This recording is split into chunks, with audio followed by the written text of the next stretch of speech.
Welcome everyone. जितने लोग ये वीडियो देख रहे हैं सबको वेलकम है। आज हम पढ़ने वाले क्लास 11th का मैकेनिक्स का बहुत important topic known as vectors.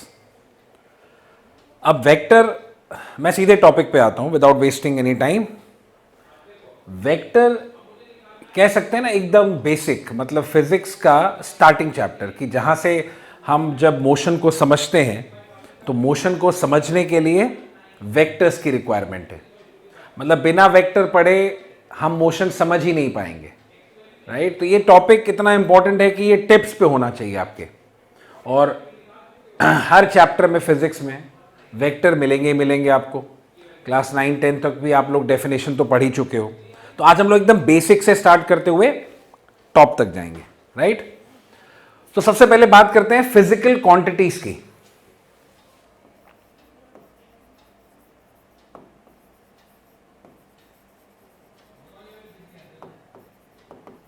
Right, what are physical quantities?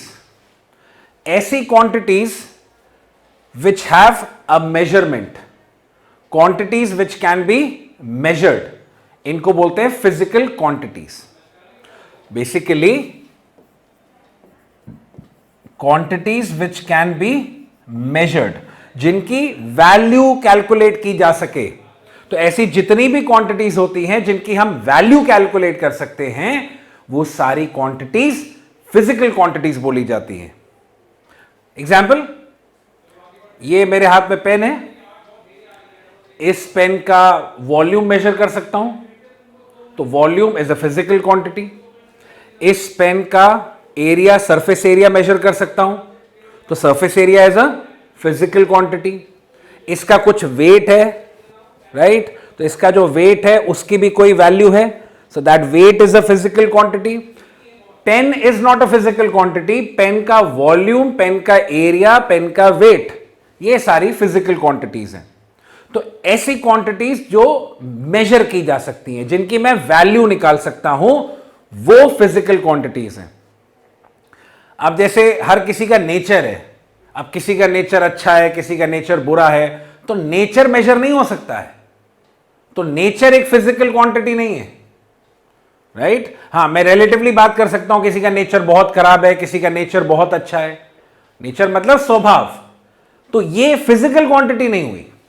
मतलब मैं इसको वैल्यू में तो नहीं बता सकता ना कि आपका 10 के स्केल में 9 आप इतने गंदे हो, या किसी को बोलूंगा नहीं आप 10 के स्केल में 2 पॉइंट पे गंदे हो, राइट। उतना आप ऐसे कंपेयर नहीं कर सकते।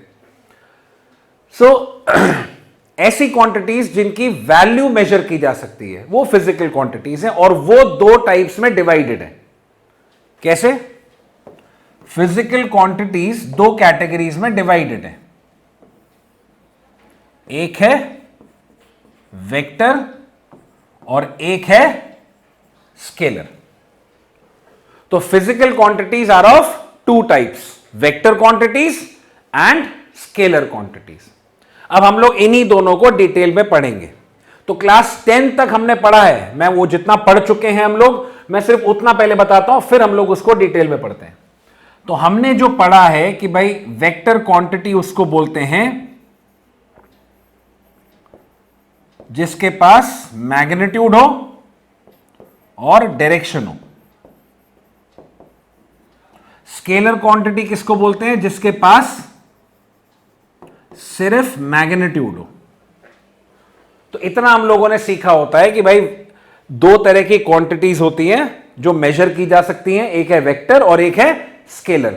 वेक्टर क्वांटिटी वो है जिसके पास अमाउंट है और डायरेक्शन है, स्केलर वो है जिसके पास सिर्फ अमाउंट है, सिर्फ मैग्नीट्यूड है। तो एग्जाम्पल भी पता है।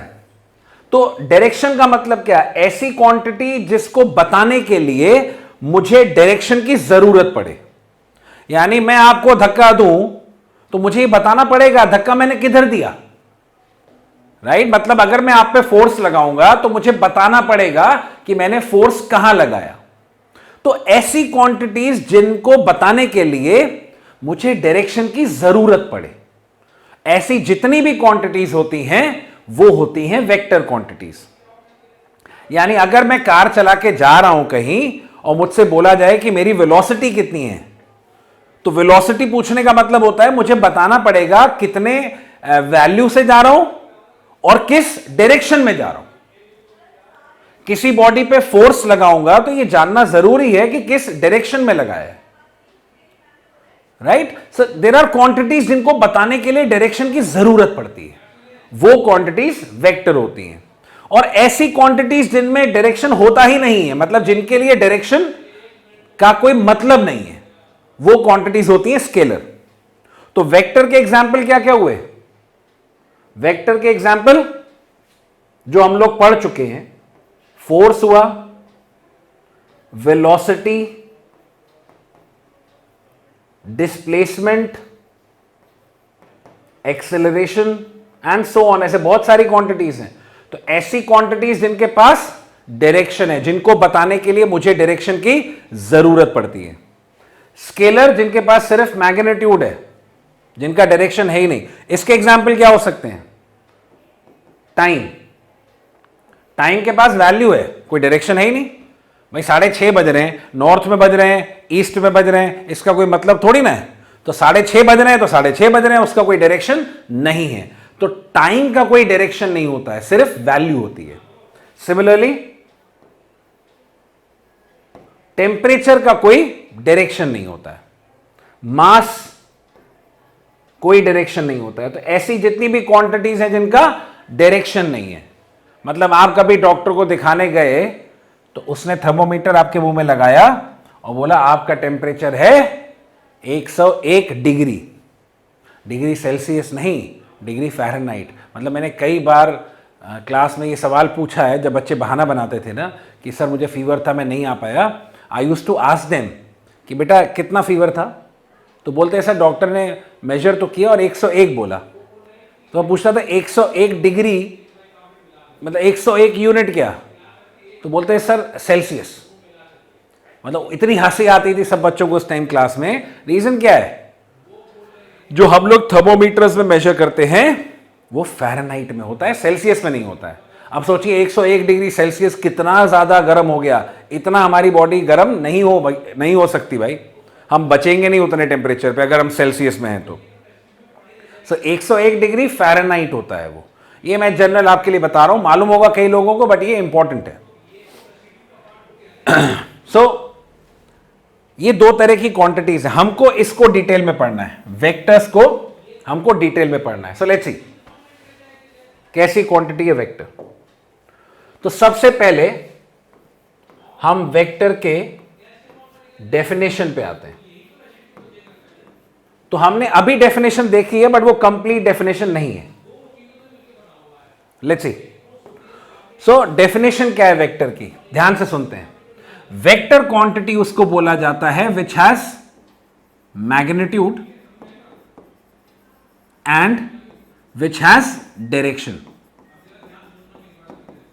इतना तो हमको डेफिनेशन सिखा दी गई है भाई। जिस क्वांटिटी के पास मैग्नीट्यूड है, मैग्नीट्यूड मतलब वैल्यू, यानी क्वांटिटी की कोई वैल्यू होनी चाहिए, और it should have direction. Now direction से याद रखिएगा, direction should be specific. Specific का मतलब क्या है? डायरेक्शन स्पेसिफिक होना चाहिए, मतलब एक मोमेंट पे वेक्टर क्वांटिटी का एक ही डायरेक्शन हो सकता है, एक मोमेंट पे एक से ज्यादा डायरेक्शन नहीं हो सकते हैं। यानी अगर कोई वेक्टर क्वांटिटी ऐसी है जो इधर भी है और इधर भी है एक ही मोमेंट पे, वो वेक्टर नहीं हो सकती है। वेक्टर वो हो जिसका डायरेक्शन हो लेकिन एक मोमेंट पे एक ही डायरेक्शन हो, मतलब the direction should be very specific, right. आप खुद सोचिए, ऐसा पॉसिबल है कि मैं एक ही मोमेंट पे मेरी वेलोसिटी इधर भी हो और इधर भी हो? मतलब मैं इधर भी जा रहा हूं इधर भी जा रहा हूं, क्या ऐसे पॉसिबल है? नहीं पॉसिबल है। वेलोसिटी वेक्टर है, एक ही डायरेक्शन होगा। तो डायरेक्शन वेक्टर का स्पेसिफिक होना चाहिए, मतलब एक मोमेंट पे एक ही डायरेक्शन हो सकता है, एक से ज्यादा नहीं हो सकते हैं। ये मतलब होता है स्पेसिफिक का, राइट। एंड थर्ड पॉइंट, अब एक तीसरा पॉइंट ऐड होता है, वो बनाता है complete definition. Vector quantity should obey vector laws of addition.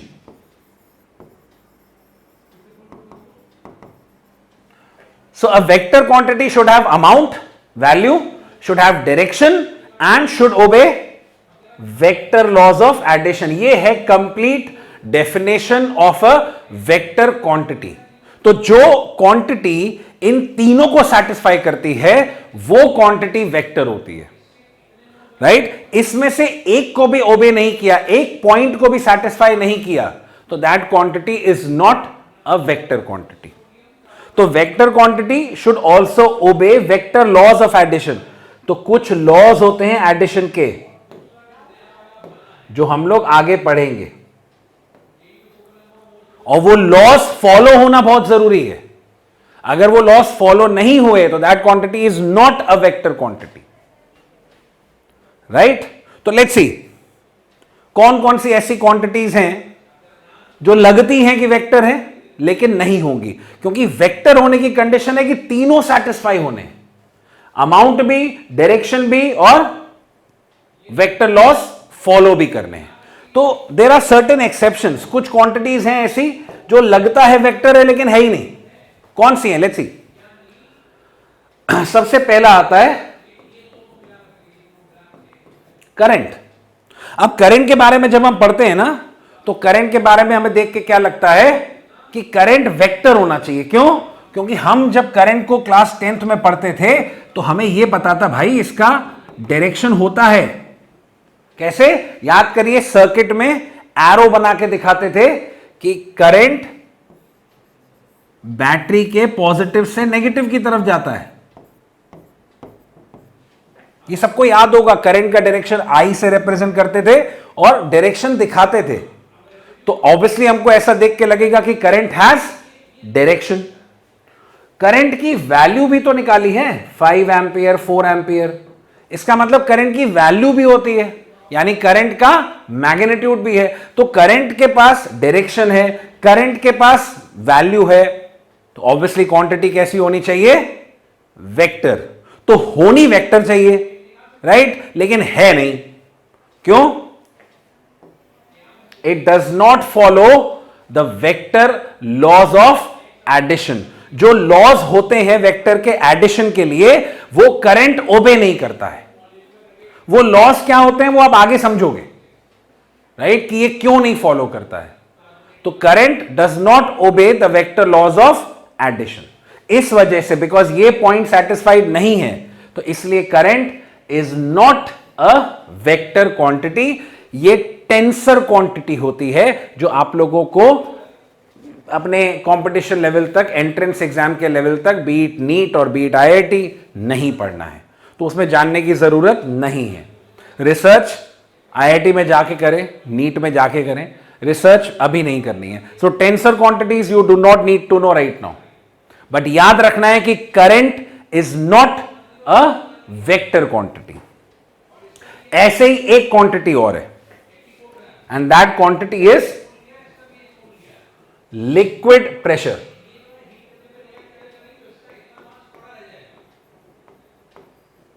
liquid pressure. ध्यान से सुनते हैं. किसी वेसल में सपोज करिए एक लिक्विड है,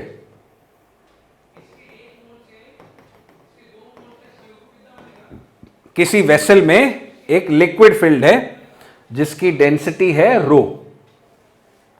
अब अगर मुझसे बोला जाए कि किसी h डेप्थ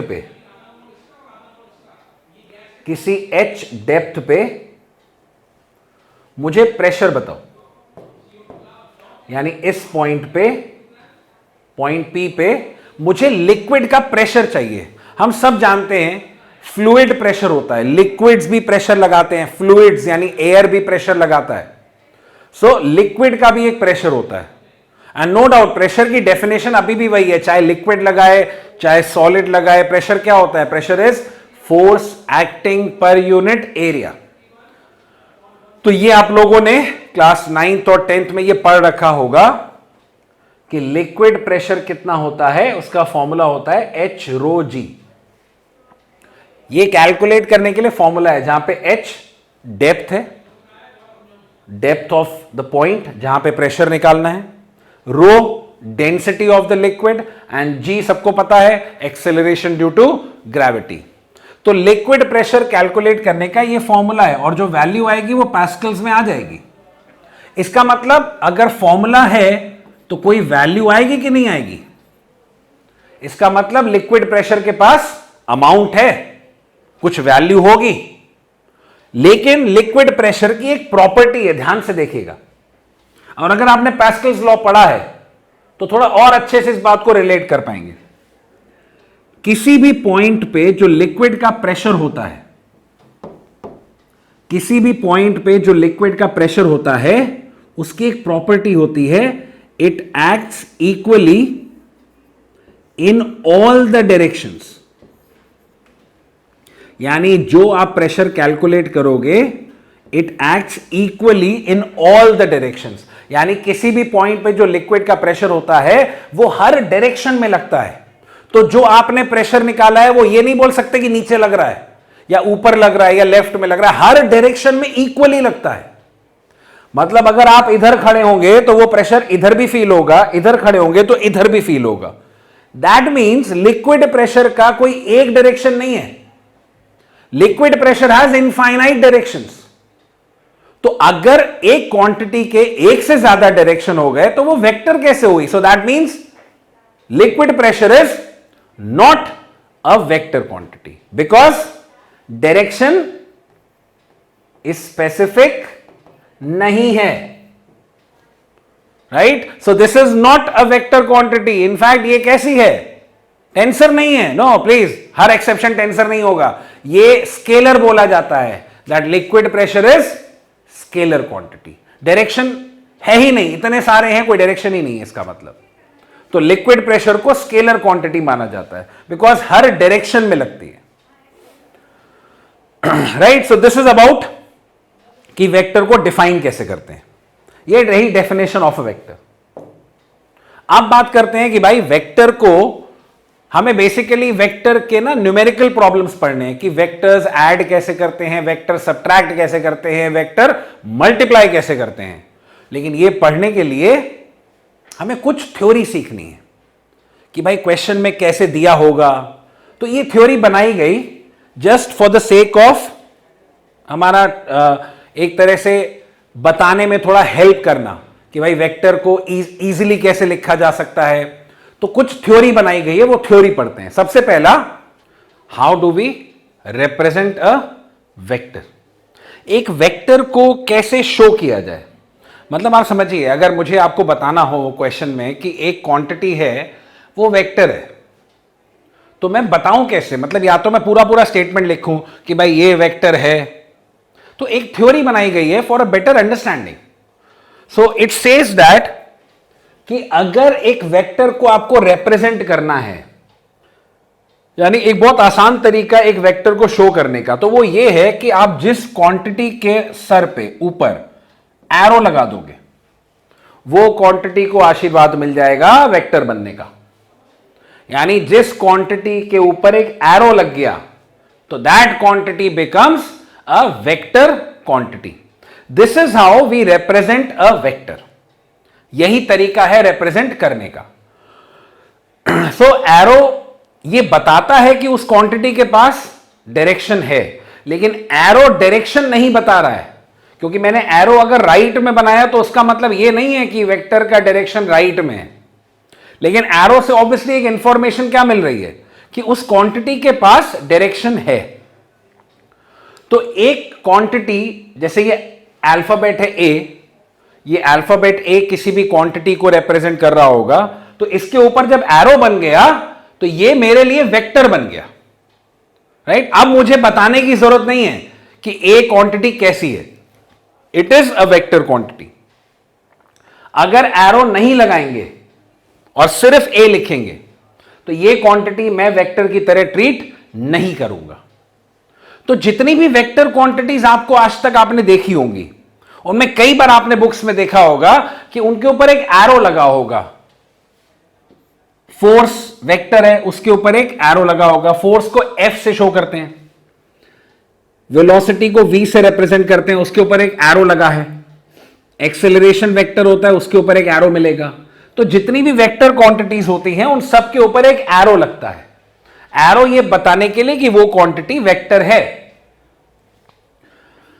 कई बुक्स में जब आप एरोडोव जैसी बुक्स, फॉरेन ऑथर्स की बुक्स में जब यूज करेंगे तो उसमें कई बार रिप्रेजेंटेशन बोल्ड कर देते हैं। मतलब अगर मैं इस पेन की थिकनेस और बढ़ा दूं और अब मैं ए लिखूं तो ये वेक्टर है, और थिकनेस अगर कम कर दूं, राइट, तो ये वेक्टर नहीं है। तो कई बार बोल्ड करके भी वेक्टर को शो किया जाता है। लेकिन आपको जो ज्यादातर इंडिया में जो बुक्स आ रही हैं, जो हम लोग नॉर्मली पढ़ते हैं, वो एक एरो बनाया जाता है। तो एक वेक्टर को रिप्रेजेंट करने के लिए हम एक एरो का यूज करते हैं, right. Then we have representation of magnitude of a vector.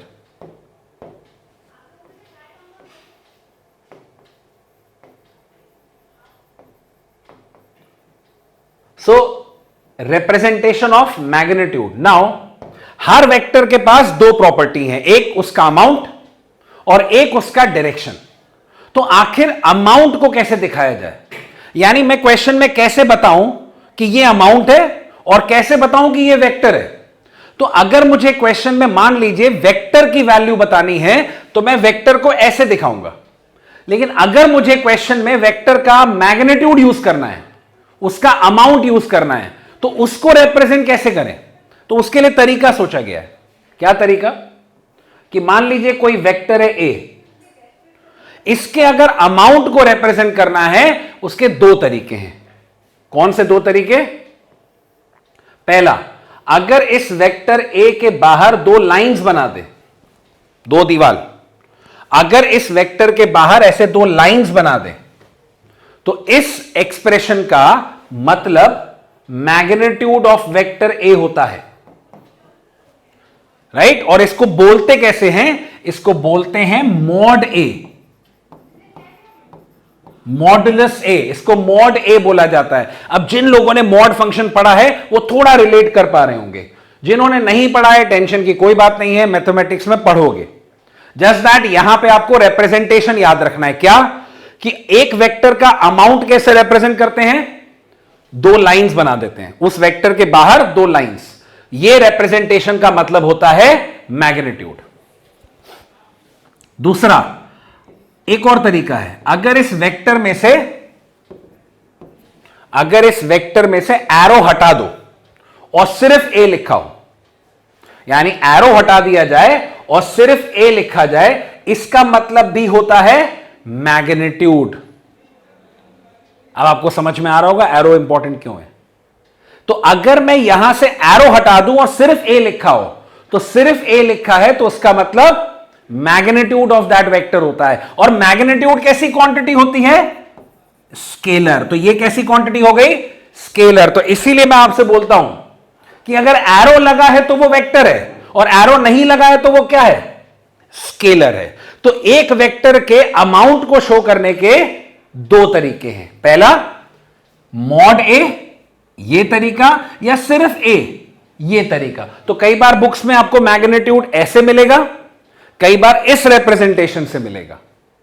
तो अगर मान लीजिए मुझे बोला जाए कि भाई मेरे पास, मैंने एक बॉडी पे फोर्स लगाया 10 न्यूटन का टुवर्ड्स ईस्ट। मान लीजिए मैंने एक बॉडी पे 10 न्यूटन का फोर्स लगाया टुवर्ड्स ईस्ट। ये ईस्ट है, ये वेस्ट है, ये नॉर्थ है, ये साउथ है। तो एक बॉडी पे मैंने 10 न्यूटन का फोर्स लगाया टुवर्ड्स ईस्ट। तो 10 न्यूटन क्या है? उसका अमाउंट है, और ईस्ट क्या है? उसका डायरेक्शन है। तो जब मैं एक वेक्टर का अमाउंट और डायरेक्शन दोनों बताता हूं तो मुझे वेक्टर, यानी तब मैंने वेक्टर की वैल्यू बताई है। तो एक वेक्टर को बताने के लिए I need magnitude as well as direction. तो जब मैं दोनों बताऊंगा तो मैं बोलूंगा कंप्लीट वेक्टर मैंने बता दिया। अब समझते हैं, यहां पे अगर मुझसे बोला जाए कि भाई फोर्स का मैग्नीट्यूड बताइए, मॉड एफ, तो समझो अगर ऐसा लिखा है इसका मतलब होता है मैग्नीट्यूड। यानी अगर मॉड एफ पूछा जाए तो मुझसे फोर्स का मैग्नीट्यूड पूछा गया है। तो फोर्स का मैग्नीट्यूड कितना है? 10 न्यूटन है, तो मॉड एफ की वैल्यू क्या होगी? 10 न्यूटन। या सिंपली अगर मुझसे बोला जाता है कि एफ बताओ कितना है, तो हम बोलते 10 न्यूटन। तो मैग्नीट्यूड इससे भी शो होता है, या एरो हटा दें उसका मतलब भी मैग्नीट्यूड होता है। सो ये सब बातें क्वेश्चंस में आपको हेल्प करती हैं कि भाई क्वेश्चन में किसकी वैल्यू दी है, किसकी वैल्यू पूछी है, वेक्टर दिया है कि उसका अमाउंट दिया है। ये रिप्रेजेंटेशंस याद होने चाहिए, एंड कोई बहुत ज्यादा नहीं है, बहुत सिंपल सी बात है, बाय प्रैक्टिस याद होने ही होने। Right, then we come across vector को ड्रॉ कैसे करते हैं। मतलब अगर मैं टॉपिक का नाम लिखूं तो इस टॉपिक को बोला जाता है graphical representation of a vector. Graphical representation of a vector मतलब वेक्टर को कैसे शो किया जाए, बाय डायग्राम। सी वेक्टर के डायग्राम्स अभी आप आगे पढ़ोगे ना, तो वेक्टर के डायग्राम्स बनेंगे। तो हमें एक तरीका चाहिए कि एक वेक्टर को ड्रॉ कैसे करें। ज्यादा दिमाग लगाने की जरूरत नहीं है, काम आप सब कर चुके हैं। याद करिए बचपन में जब आपसे बोला जाता था कि एक बॉडी है,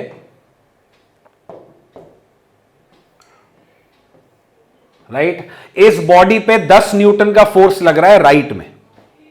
मान लीजिए क्वेश्चन में आपसे बोला गया कि भाई 10 न्यूटन का फोर्स लग रहा है टुवर्ड्स राइट। तो आप अगर वो कॉपी में शो करते थे तो याद करिए एक एरो दिखा के शो करते थे।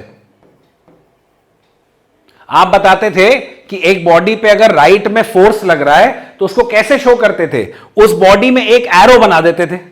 ये एरो क्यों बनाते थे? ये समझाने के लिए कि भाई राइट की तरफ एक फोर्स लग रहा है। तो फोर्स क्या है? वेक्टर है। उसको दिखाने के लिए किसका सहारा लिया मैंने? एक एरो का सहारा लिया कि नहीं लिया है? तो ये जो एरो है ये किसको रिप्रेजेंट कर रहा है? ये फोर्स को रिप्रेजेंट कर रहा है, यानी वेक्टर को रिप्रेजेंट करता है। तो एक वेक्टर को जब ड्रॉ किया जाता है तो उसका तरीका क्या होता है? बहुत सिंपल है, अब आप समझ गए होंगे अभी तक सब। एक वेक्टर को ड्रॉ करने का तरीका होता है एक स्ट्रेट लाइन और एक एरो। बेसिकली एक एरो बना देना है जिसकी लेंथ हो। ये डायग्राम होता है वेक्टर का, राइट। तो एरो ऑब्वियसली क्या बताता है? एरो क्यों लगाया जाता है? एरो लगाया जाता है फॉर डायरेक्शन। तो ये एरो डायरेक्शन बताता है। मतलब अगर वेक्टर ईस्ट में होगा, यानी वेक्टर का डायरेक्शन अगर ईस्ट में है तो arrow will be towards east. अगर वेक्टर का डायरेक्शन नॉर्थ में है, arrow will be towards north. तो एरो ऑब्वियसली डायरेक्शन के लिए है। इस वेक्टर का कुछ लेंथ भी है। देखो इस लाइन का कुछ लेंथ है। This line has a length. Now remember, length represents magnitude of the vector. तो एरो बताता है डायरेक्शन और लेंथ बताता है मैग्नीट्यूड। तो लेंथ समझिएगा, लेंथ मैग्नीट्यूड नहीं है, लेंथ रिप्रेजेंट्स मैग्नीट्यूड। यानी अगर किसी वेक्टर का अमाउंट ज्यादा है तो उसकी लेंथ को मैं ज्यादा शो करूंगा। किसी वेक्टर का मैग्नीट्यूड कम है तो उसकी लेंथ को कम शो करूंगा। तो अगर मान लीजिए मेरे पास दो फोर्सेस हैं, 10 न्यूटन और 4 न्यूटन, और इन दोनों को बोला जाए कि ड्रॉ करो। मैं क्या करूंगा भाई? जिसका अमाउंट ज्यादा है उसकी लेंथ को ज्यादा रखूंगा। सी लेंथ मैग्नीट्यूड को रिप्रेजेंट करती है। तो जिसका मैग्नीट्यूड ज्यादा है उसकी लेंथ को ज्यादा ड्रॉ करेंगे, जिसका मैग्नीट्यूड कम है उसकी लेंथ को कम ड्रॉ करेंगे। तो मैग्नीट्यूड लेंथ से रिप्रेजेंट किया जाता है। आखिर मैं कैसे बताऊं डायग्राम में कि भाई एक फोर्स की वैल्यू ज्यादा है और एक फोर्स की कम है? लंबाई से। जिसका अमाउंट ज्यादा है लेंथ को ज्यादा रखा, जिसका अमाउंट कम है लेंथ को कम रखा। तो length represents magnitude of the vector. यानी अगर ये वेक्टर ए है और मुझसे पूछा जाए कि मॉड ए की वैल्यू बताइए कितनी है, तो मैग्नीट्यूड ऑफ द वेक्टर कौन होता है? लेंथ रिप्रेजेंट करता है। तो मॉड ए कितना बोलेंगे? एल के बराबर, यानी जो भी लेंथ होगी वही हम मैग्नीट्यूड कंसिडर करते हैं उस वेक्टर का। तो this is about the introduction of vectors, कि वेक्टर को कैसे रिप्रेजेंट करना है, कैसे ड्रॉ करना है, और क्या होता है बेसिकली एक वेक्टर। और आप अभी तक इतना जानते हैं कि वेक्टर कौन कौन है, स्केलर कौन कौन है। अब हम आते हैं एक छोटी सी थ्योरी पे जिसको बोलते हैं टाइप्स ऑफ वेक्टर्स। सो अब हम आते हैं इस बात पे जिसको हम थ्योरी के फॉर्म में पढ़ते हैं, known as types of vectors.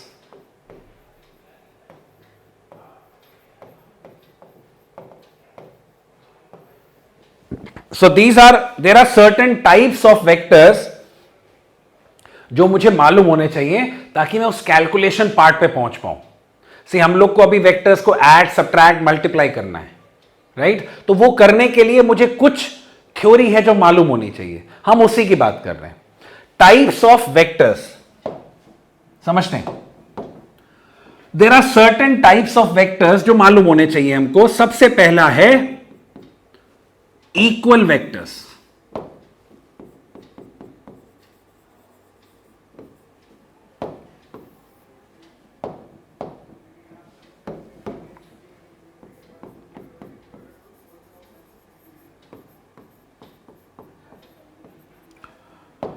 Right? So equal vectors, let's see. Equal vectors, what is the definition? So any two vectors which have equal magnitude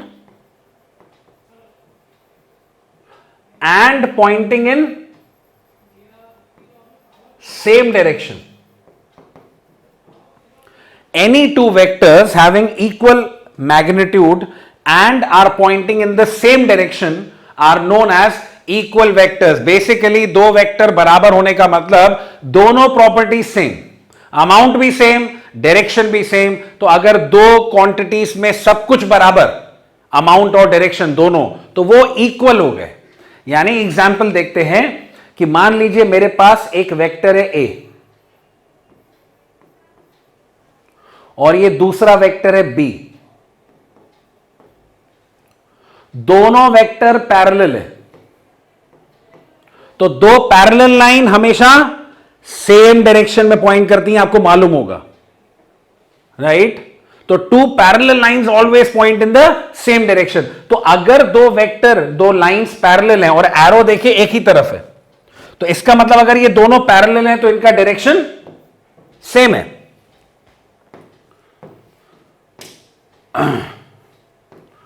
right? तो अगर ये दोनों वेक्टर पैरेलल है मतलब इनका डायरेक्शन सेम है।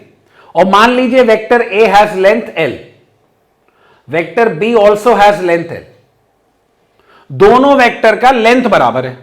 नाउ लेंथ किसको represent करता है? मैग्नीट्यूड को। तो अगर दो वेक्टर का लेंथ बराबर हुआ, इसका मतलब क्या बराबर हो गया? मैग्नीट्यूड। तो ये दो वेक्टर ऐसे हो गए जिनका डायरेक्शन भी सेम, इनका मैग्नीट्यूड भी सेम, राइट? तो दोनों वेक्टर्स कैसे हो गए?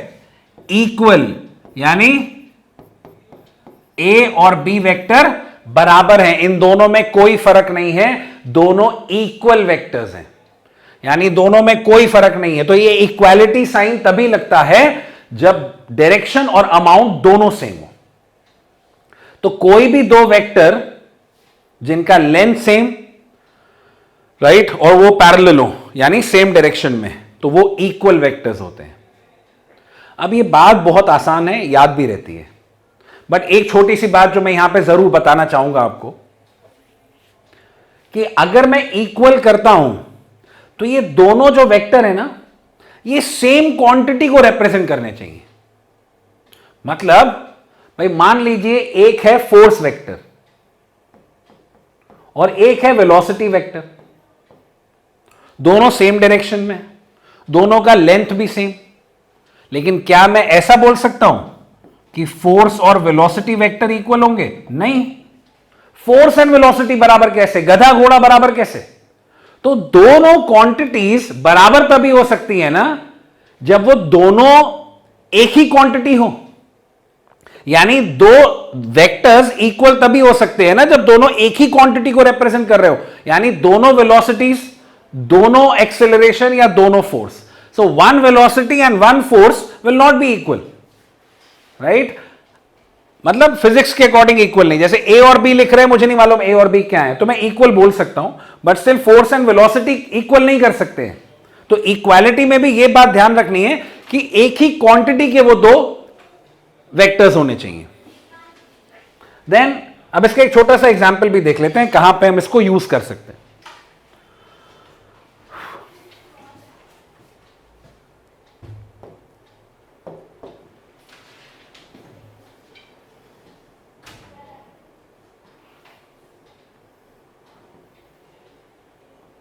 मान लीजिए ये एक रेगुलर हेक्सागन है,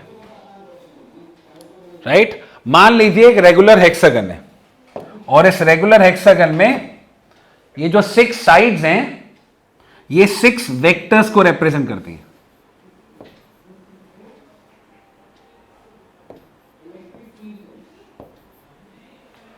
right? The 6 sides represent 6 vectors. So we have a regular hexagon and suppose this regular hexagon में the 6 sides represent 6 vectors. और मान लेते हैं मुझे 3 पता है, this is vector A, this is vector B and this is vector C, और बाकी 3 मुझे ढूंढने। तो मैं सिर्फ आपको दिखा रहा हूं कि भाई फिजिक्स क्या है। Physics is all about application. आपने जो पढ़ा उसको अप्लाई करना आना चाहिए। Until you know how to apply, right, physics नहीं सीख सकते। तो एप्लीकेशन आना बहुत जरूरी है। तो हमने जो इक्वल वेक्टर्स पढ़ा, मैं सिर्फ आपको एक एप्लीकेशन दिखा रहा हूं कि कैसे यूज होता है। तो मान लीजिए 3 वेक्टर मालूम है, बाकी 3 मुझे ढूंढने। अब गौर करिएगा, this vector and this vector, ये दोनों पैरेलल होंगे। हेक्सागन है रेगुलर, तो दोनों पैरेलल, यानी इन दोनों वेक्टर्स का डायरेक्शन सेम। रेगुलर है तो लेंथ भी इक्वल होगी, यानी ये दो वेक्टर सेम डायरेक्शन में बराबर लेंथ आर इक्वल। इक्वल मतलब अगर ये ए है, this is also A. Similarly इन दोनों को देखते हैं, ये दोनों भी सेम डायरेक्शन में पैरेलल, लेंथ भी सेम होगी, यानी ये दोनों भी इक्वल हो गए। So if this is B, this is also B, and similarly ये दोनों भी equal. So if this is C, this is also C. तो ऐसे हम इक्वालिटी को यूज कर सकते हैं, यानी दो वेक्टर को इक्वल बोल के जब दोनों प्रॉपर्टीज मैच कर जाती हैं तो वो दोनों बराबर हो जाते हैं। तो ऐसे कहीं भी दो वेक्टर अगर आपको दिखेंगे, आप इक्वेट कर सकते हो। Then another type,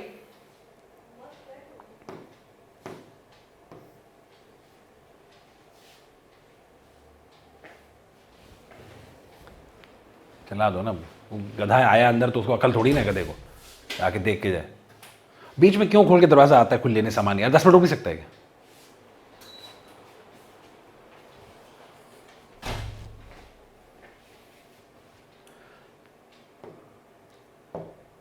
Then we have second type, negative vectors.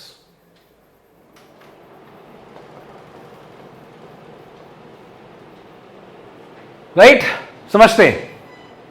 Definition देखते हैं, फिर ये बात समझ में आएगी। सो क्या हुए नेगेटिव वेक्टर? नेगेटिव इंसान सुना होगा, लेकिन नेगेटिव वेक्टर वो नहीं है। नेगेटिव इंसान मतलब जिसकी सोच ही गलत है, लेकिन नेगेटिव वेक्टर वैसा नहीं हुआ। सो नेगेटिव वेक्टर अगर मैं डिफाइन करूं तो हम बोलते हैं ऐसे vectors which have equal magnitude. यानी मान लीजिए मेरे पास दो वेक्टर है, so any two vectors which have equal magnitude, value same, but pointing in the opposite direction.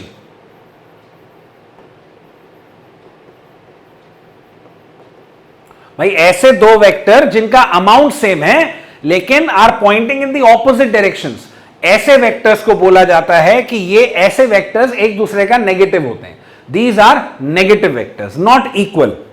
So let's take an example. मान लेते हैं मेरे पास दो वेक्टर है, ए और बी। अब ये दो वेक्टर एंटी पैरेलल है। एंटी पैरेलल, पैरेलल का मतलब समझिए, जब मैं पैरेलल बोलता हूं उसका मतलब होता है कि लाइंस पैरेलल है और एरो सेम डायरेक्शन में। एंटी पैरेलल मतलब लाइंस पैरेलल हैं लेकिन एरो ऑपोजिट है। तो इसको एंटी पैरेलल बोलते हैं। तो देखिए दो वेक्टर्स हैं, लाइंस तो पैरेलल हैं लेकिन एरो ऑपोजिट है, मतलब एक नॉर्थ में तो एक साउथ में, इसको बोलते हैं ऑपोजिट डायरेक्शन होना। तो एंटी पैरेलल जब होता है तो डायरेक्शन ऑपोजिट है। तो ये दो वेक्टर्स ऐसे हैं which are in the opposite direction. मान लीजिए वेक्टर ए का लेंथ है l, वेक्टर बी का लेंथ भी l, तो दोनों वेक्टर का लेंथ इक्वल है, मतलब दोनों वेक्टर का अमाउंट इक्वल है। लेंथ मैग्नीट्यूड को शो करता है, तो दो वेक्टर का लेंथ बराबर होने का मतलब हुआ उनका मैग्नीट्यूड इक्वल होना। तो ये ऐसे दो वेक्टर हैं जिनका डायरेक्शन ऑपोजिट है बट मैग्नीट्यूड इक्वल है। तो आई कैन से कि these two vectors are negative vectors. मतलब मैं ये तो नहीं लिख सकता ना कि ये इक्वल हैं, ऐसा तो बोल ही नहीं सकता। क्यों? क्योंकि डायरेक्शन सेम नहीं है। तो ऐसे दो वेक्टर जिनका डायरेक्शन ऑपोजिट है लेकिन अमाउंट सेम है, ऐसे वेक्टर्स को नेगेटिव बोला जाता है। मतलब ये बराबर नहीं होते हैं, ये एक दूसरे का नेगेटिव होते हैं। यानी ए और बी बराबर नहीं है, A is negative of B. A is negative of B का मतलब जो वेक्टर ए है, माइनस साइन, जो नेगेटिव साइन है वो ये बताता है कि वेक्टर ए का डायरेक्शन वेक्टर बी के ऑपोजिट है। तो नेगेटिव साइन हमेशा वेक्टर के बारे में बताता है कि उसका डायरेक्शन ऑपोजिट है।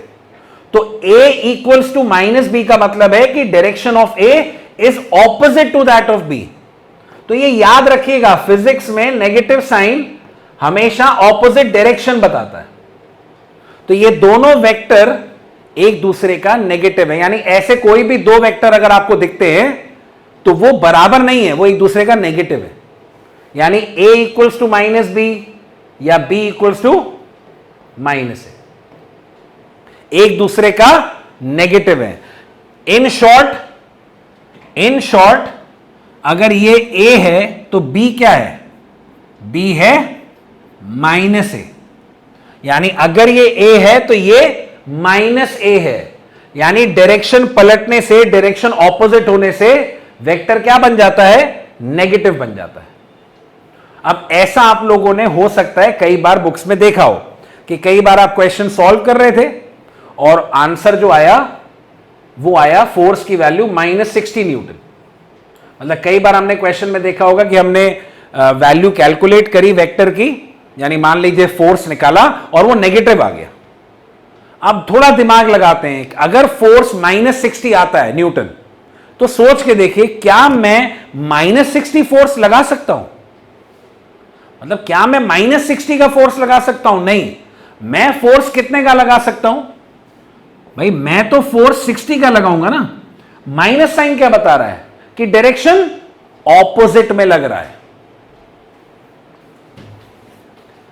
राइट। सिमिलरली अगर कभी वेलोसिटी कैलकुलेट की और वो -20 आ गई, सो दैट बेसिकली मींस कि वेलोसिटी -20 नहीं है, जो अमाउंट है वो 20 है,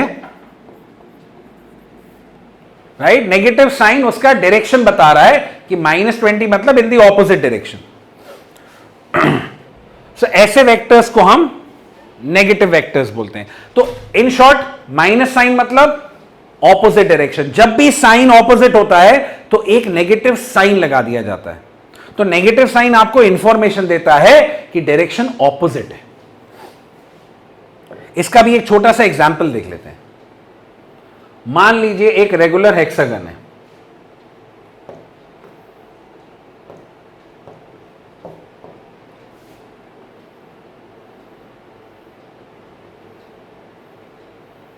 मान लीजिए रेगुलर हेक्सागन है और इसकी जो 6 साइड्स हैं वो अगेन 6 वेक्टर्स हैं, ऐसे। एक रेगुलर हेक्सागन है and the 6 sides are 6 vectors.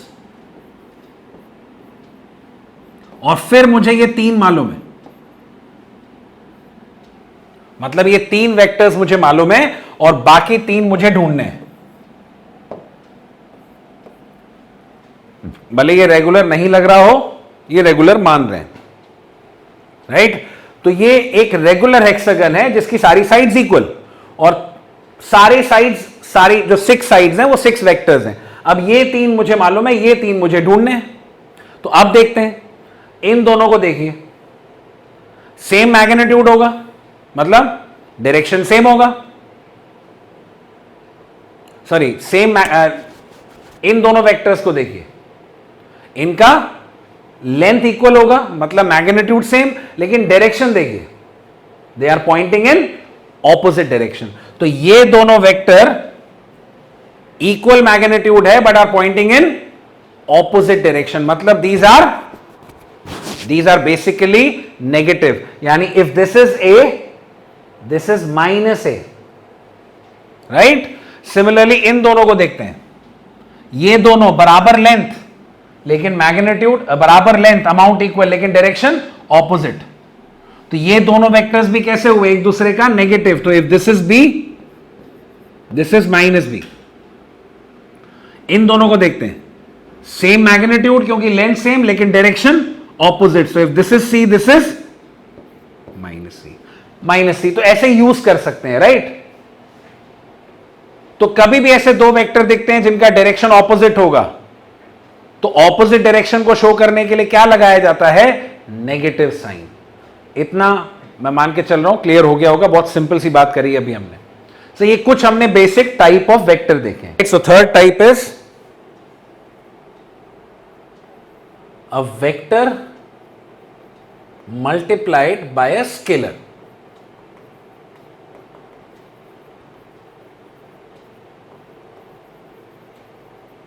A vector multiplied by a scalar. So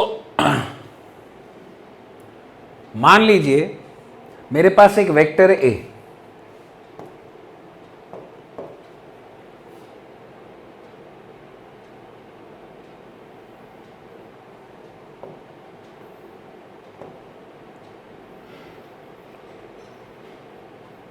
right. मान लीजिए मेरे पास एक वेक्टर ए है, किसी डायरेक्शन में पॉइंट कर रहा है, उसकी कुछ लेंथ है एल। अब किसी वेक्टर को अगर मैं एक स्केलर से मल्टीप्लाई कर दूं, स्केलर मतलब क्या, एक नंबर, मतलब ऐसी क्वांटिटी जिसके पास सिर्फ वैल्यू है। तो एक स्केलर मतलब एक नंबर हुआ बेसिकली। तो अगर मैं इस वेक्टर को, मान लीजिए वेक्टर ए को किसी स्केलर से मल्टीप्लाई कर दूं, राइट, तो ये मल्टीप्लाई करने पे मिला क्या, तो जो मिला वो 2a मिला। तो 2a क्या है, 2a भी एक वेक्टर है, लेकिन ऐसा वेक्टर जिसका मैग्नीट्यूड a का डबल है। तो जब आप किसी वेक्टर को स्केलर से मल्टीप्लाई करते हो, उसका मैग्नीट्यूड बढ़ जाता है, मल्टीप्लाई हो जाता है। मतलब अगर मैंने एक वेक्टर a को 2 से मल्टीप्लाई किया, तो अब मुझे एक वेक्टर ही मिलेगा जिसका मैग्नीट्यूड a का डबल होगा। यानी जो वेक्टर b होगा वो a के डायरेक्शन में ही होगा, लेकिन उसका मैग्नीट्यूड, उसकी लेंथ डबल होगी। अगर मैं किसी वेक्टर a को किसी नंबर 3 से मल्टीप्लाई कर दूं, तो ये जो मिलेगा ये भी एक वेक्टर ही होगा। मतलब vector multiplied by A scalar is a vector, right. लेकिन वो जो वेक्टर मिलता है उसका मैग्नीट्यूड बदल जाता है। तो अगर मैं एक वेक्टर ए को 3 से मल्टीप्लाई करूंगा, तो मुझे एक वेक्टर ही मिलेगा जिसका मैग्नीट्यूड ए का 3 टाइम्स होगा, और डायरेक्शन वही होगा जो ए का है। यानी जो सी वेक्टर होगा वो ए के डायरेक्शन में ही होगा, और उसका लेंथ जो होगा मैग्नीट्यूड वो ए का 3 टाइम्स, यानी लेंथ 3l होगी। अब मान लीजिए मैंने एक वेक्टर को -2 से मल्टीप्लाई किया, तो -2 भी तो एक, -2 भी एक नंबर है, स्केलर है। तो अगर -2 से मल्टीप्लाई किया तो भी एक वेक्टर ही मिला, लेकिन वो जो वेक्टर मिला डी वेक्टर, उसका मैग्नीट्यूड अभी भी ए का डबल ही है, राइट। लेकिन नेगेटिव साइन जब एक वेक्टर में लगता है तो वो बताता है कि डायरेक्शन ऑपोजिट है। यानी जब आप -2 से मल्टीप्लाई करते हो तो आपको जो नया वेक्टर मिला वो -2a मिला। तो जो डी वेक्टर है वो -2a वेक्टर है, इसको मैंने डी मान लिया। तो इसका मतलब जो डी वेक्टर है उसका मैग्नीट्यूड a का डबल है, यानी a का लेंथ अगर l है तो d का 2l है। लेकिन नेगेटिव साइन बता रहा है कि d का डायरेक्शन a के ऑपोजिट है। बताया था नेगेटिव वेक्टर जब भी नेगेटिव साइन लगेगा मतलब डायरेक्शन ऑपोजिट। तो डी वेक्टर का डायरेक्शन ए के ऑपोजिट होगा। तो यह होता है जब किसी वेक्टर को हम एक स्केलर से मल्टीप्लाई कर देते हैं, तो जो मिलता है वो वेक्टर ही मिलता है लेकिन एक डिफरेंट मैग्नीट्यूड का, और अगर एक नेगेटिव साइन लगा हो तो ऑपोजिट डायरेक्शन में। तो इनको बोलते हैं मल्टीप्लाइंग वेक्टर्स। इस तरह से भी आप लिख सकते हैं। फिर हम आते हैं fourth type. Fourth type vector है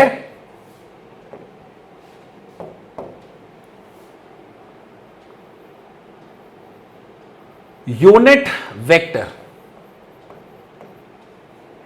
तो ध्यान से सुनते हैं इसके बारे में, बहुत इंपॉर्टेंट वेक्टर है। अभी हम सिर्फ इसकी डेफिनेशन पढ़ेंगे, आगे इस चैप्टर में देखेंगे कितना इसका इंपॉर्टेंस है। अभी इट्स ऑल अबाउट डेफिनेशन। तो हम बोलते हैं, या डेफिनेशन जो यूनिट वेक्टर की है वो क्या है, कोई भी ऐसा वेक्टर हुज मैग्नीट्यूड इज 1, यानी कोई भी ऐसा वेक्टर जिसका अमाउंट 1 हो वो मेरे लिए एक यूनिट वेक्टर है। यानी यूनिट वेक्टर वेक्टर ही है, जस्ट दैट उसकी वैल्यू 1 होनी चाहिए। यानी अगर मैं ड्रॉ करूं तो ड्रॉ करने पे लेंथ कितनी हो, 1 हो, राइट। तो समझिएगा, अगर मैं किसी बॉडी पे फोर्स लगाता हूं 1 न्यूटन का, यानी अमाउंट कितना है 1, तो ये है यूनिट वेक्टर। अगर एक बॉडी की वेलोसिटी है 1 मीटर पर सेकेंड, तो अगर मैग्नीट्यूड 1 तो वो वेक्टर यूनिट वेक्टर। तो मैग्नीट्यूड अगर 1, वेलोसिटी अगर 1 मीटर पर सेकेंड है तो ये यूनिट वेक्टर है। तो कोई भी ऐसा वेक्टर जिसका मैग्नीट्यूड इज 1, यानी मान लीजिए कोई वेक्टर अगर a है जिसका मैग्नीट्यूड 1 है, तो ऐसा जो वेक्टर होगा उसको नाम दे दिया गया कि वो यूनिट वेक्टर है। तो यूनिट वेक्टर वेक्टर ही होता है, सारी प्रॉपर्टीज वेक्टर की सैटिस्फाई होती हैं, जस्ट दैट सिर्फ अमाउंट 1 होता है। अब क्योंकि इतना इंपॉर्टेंट वेक्टर है, आगे पता चलेगा आपको, इसलिए इसका रिप्रेजेंटेशन भी थोड़ा अलग है। यूनिट वेक्टर को दिखाने के लिए हम लोग एरो नहीं लगाते हैं, कैप लगाते हैं। तो अगर ए के ऊपर कैप लगा दिया, एरो लगाया तो वो वेक्टर है, कैप लगाया तो वो यूनिट वेक्टर है, राइट। तो यूनिट वेक्टर का रिप्रेजेंटेशन थोड़ा अलग तरीके से होता है because of the importance of this vector. ये बहुत काम का होता है, और आगे चल के इस चैप्टर में आपको पता चलेगा कि यूनिट वेक्टर एक्चुअली डायरेक्शन बताता है। ये सिर्फ मैं आपको इंफॉर्मेशन दे रहा हूं, इसके बारे में अभी बात नहीं करूंगा, ये हम लोग लेटर इन द चैप्टर इसके बारे में डिटेल में डिस्कस करेंगे। सो यूनिट वेक्टर एक ऐसा वेक्टर हुज मैग्नीट्यूड इज 1। तो कई बार ना लोग इसको गलत भी समझते हैं, यानी जब मैं उनको बोलता हूं कि भाई एक वेक्टर ए है वो यूनिट वेक्टर है, तो वो क्या बोलते हैं कि अगर वो यूनिट वेक्टर है तो इसका मतलब वो 1 हो गया, क्योंकि यूनिट का मतलब 1 होता है। तो यूनिट वेक्टर का, अगर यूनिट वेक्टर को मैं ऐसे लिख दूं कि वो वेक्टर 1 है, तो ये बात बहुत गलत है। यूनिट वेक्टर होने का मतलब ये नहीं है कि वेक्टर की वैल्यू 1 है। सी, वेक्टर को 1 लिखना कितना गलत है। अगर वेक्टर को 1 लिखते हो तो ये तो वेक्टर है, और 1 एक नंबर है, वो स्केलर है। तो वेक्टर और स्केलर बराबर कैसे होंगे? तो कभी भी वेक्टर 1 नहीं हो सकता है। तो अगर यूनिट वेक्टर आपको बोला जाएगा तो उसका मतलब यह नहीं होता है कि वेक्टर 1 है। यूनिट वेक्टर का मतलब होता है a vector whose magnitude is 1। तो कभी ऐसा नहीं बोलना है कि यूनिट वेक्टर का मतलब वेक्टर 1 के बराबर है।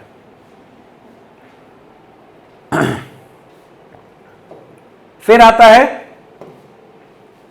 अनदर टाइप, ये इंपॉर्टेंट इतने ही है बट एक दो और देख लेते हैं, ये भी कभी काम आ जाएंगे।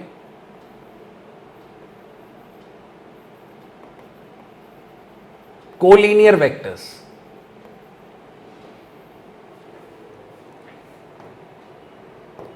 समझते? अब कोलिनियर वेक्टर्स किनको बोला जाता है भाई? ऐसे vectors which are along the same line,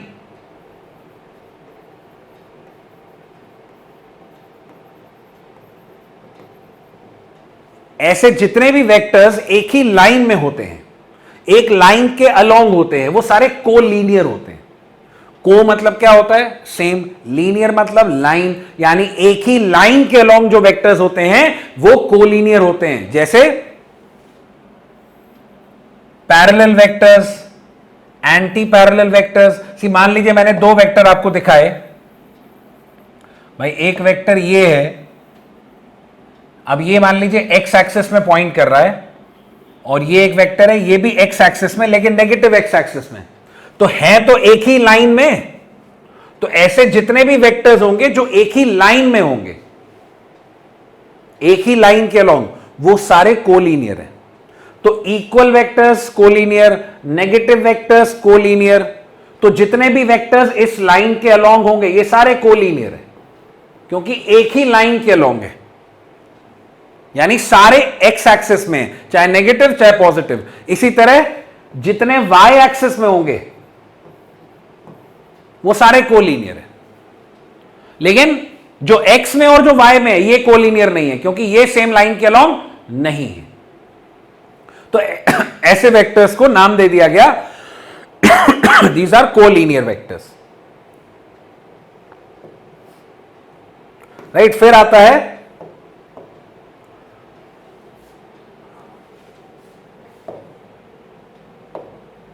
coplanar vectors.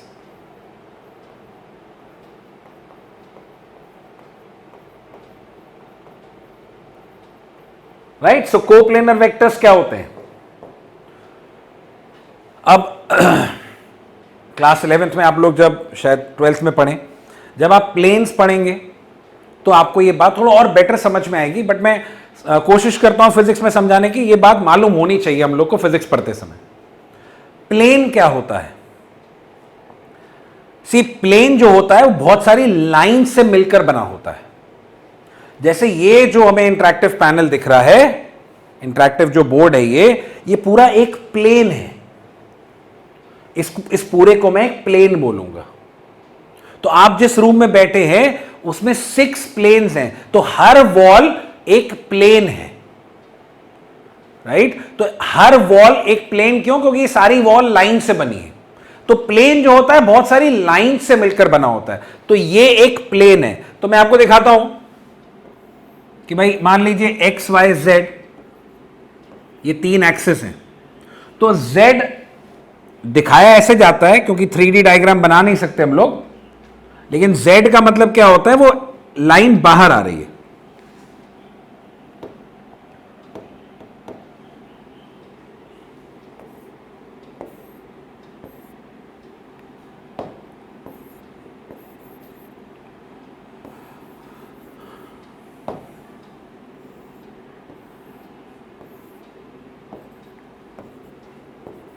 Right, तो Z का मतलब वो लाइन बाहर आ रही है ऐसे। तो आप ध्यान से देखिए, एक प्लेन ये है, ये पूरा एक प्लेन जिसको हम लोग XY प्लेन बोलते हैं। एक प्लेन ये है, इसको बोलते हैं YZ प्लेन, और एक प्लेन ये है, इसको बोलते हैं XZ प्लेन। तो ये XZ प्लेन ऐसा होगा, YZ प्लेन ऐसा होगा, XY प्लेन ये होगा।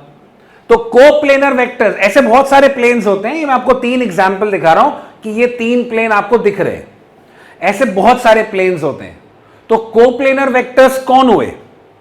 वेक्टर्स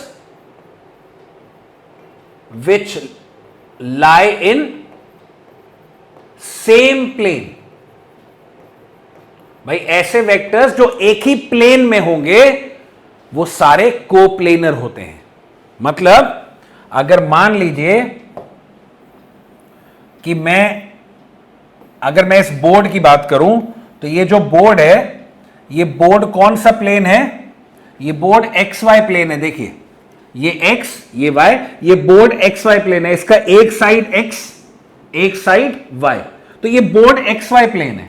अब इस प्लेन पे जितने वेक्टर्स आप ड्रॉ करेंगे सब इस बोर्ड के प्लेन में ही तो हैं, तो ये सारे वेक्टर्स एक ही प्लेन में हो गए।